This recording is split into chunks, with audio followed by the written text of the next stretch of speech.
Babur police constable ઉપર હુમલો કરનાર 4 આરોપીઓનું રિકન્સ્ટ્રક્શન કરવામાં આવ્યું. ગણતરીના જ કલાકમાં 4 આરોપીઓને ઝડપી પડાયા. બનાસકાંઠા જિલ્લાના બાબર શહેરમાં તેમજ બાબરના તમામ આવેલા વિસ્તારોમાંથી લેભાગુ તત્વોને ડામવા માટે બાબર પોલીસ અથાગ પ્રયત્ન કરવા છતાં બાબર શહેરમાં ક્યાંક ને ક્યાંક લુખ્ખા તત્વો ઉત્પન્ન થતા જોવા મળે છે.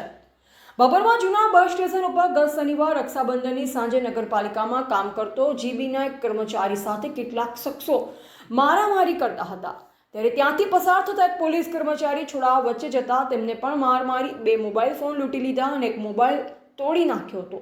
આ મામલે પોલીસે 4 શખ્સો સામે ગુનો નોંધી વધુ તપાસ કરતા બાબર પોલીસે 4 આરોપીઓને ગણતરીના જ કલાકમાં ઝડપી પાડી બાબર પોલીસ સ્ટેશનથી માંડી ગુનાની જગ્યાએ રિકન્સ્ટ્રક્શન કરવામાં આવ્યું હતું, જેથી કરી લુખ્ખા તત્વોમાં ફફડાટ ફેલાયો અને આમ જનતાએ બાબર પીઆઈ એસડી ચૌધરી તેમજ પોલીસ સ્ટાફનો ખૂબ ખૂબ આભાર માન્યો હતો.